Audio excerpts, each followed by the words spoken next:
আমাদেরকে আর শক্তিহীন দুর্বল নতজানু ভাবার কোন রকম কোনো অবকাশ নাই। ভবিষ্যতেও যে কোনো ধরনের প্রচারণা আসলে, যে কোনো ধরনের উস্কানি আসলে আমরা আমাদের ঐক্যকে আরো বেগবান দেখানোর একটা প্রচেষ্টা অব্যাহত রাখবো। গোটা জাতি এই যে ভারতের অপপ্রচারণার বিরুদ্ধে ঐক্যবদ্ধ রয়েছি, এই জন্য আমরা সবাই মিলে একটা সমাবেশ করতে পারি কিনা, সবাই মিলে একটা পলিটিক্যাল কাউন্সিল করতে পারি কিনা, এমনকি নিরাপত্তা কাউন্সিল করতে পারি কিনা, এই ধরনের প্রস্তাব আনা হয়েছে। জাতীয় সমাবেশের মধ্যে দিয়ে, সকল রাজনৈতিক সমাবেশের মধ্যে দিয়ে এই বার্তা প্রকাশ করতে, এই বার্তা জানিয়ে দিতে বলা হয়েছে। আমাদের এই পরিস্থিতি মোকাবেলায় ভারত বাংলাদেশ বিরোধী যে বিভিন্ন প্রচারণা চালাচ্ছে, এই পরিস্থিতি মোকাবেলায় সকল সম্প্রদায়ের মানুষের ভূমিকার প্রশংসা করা হয়েছে এবং সাম্প্রদায়িক সম্প্রীতি যে কোনো উস্কানির মুখে অটুট রাখার প্রত্যয় ব্যক্ত করা হয়েছে।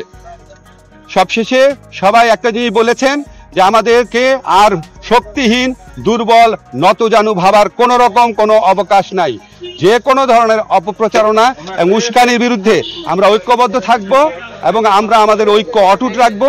আমরা সাহসী থাকবো এবং আমরা যে কোনো ভবিষ্যতেও যে কোনো ধরনের প্রচারণা আসলে, যে কোনো ধরনের উস্কানি আসলে আমরা আমাদের ঐক্যকে আরো বেগবান দেখানোর একটা প্রচেষ্টা অব্যাহত রাখবো।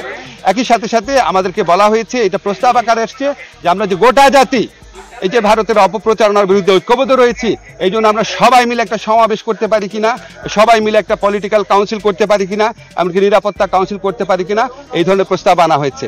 এই সভার মূল সুর ছিল যে আমাদের মধ্যে মত পথ আদর্শের ভিন্নতা থাকবে, আমাদের রাজনীতি ভিন্নতা থাকবে, অবস্থান ভিন্নতা থাকবে, কিন্তু দেশ সার্বভৌমত্ব এবং অস্তিত্বের প্রশ্নে আমরা সবাই এক, সবচেয়ে উপরে দেশ, এবং এটার থেকে আমরা কখনো বিচ্যুত হব না। বাংলাদেশকে দুর্বল শক্তিহীন নতজানু ভাবার কোন রকম অবকাশ নাই। এটা এই জাতীয় ঐক্যমতে, এটা একটা জাতীয় সমাবেশের মধ্যে দিয়ে, সকল রাজনৈতিক সমাবেশের মধ্যে দিয়ে এই বার্তা প্রকাশ করতে, এই বার্তা জানিয়ে দিতে বলা হয়েছে। আপনাদের ধন্যবাদ।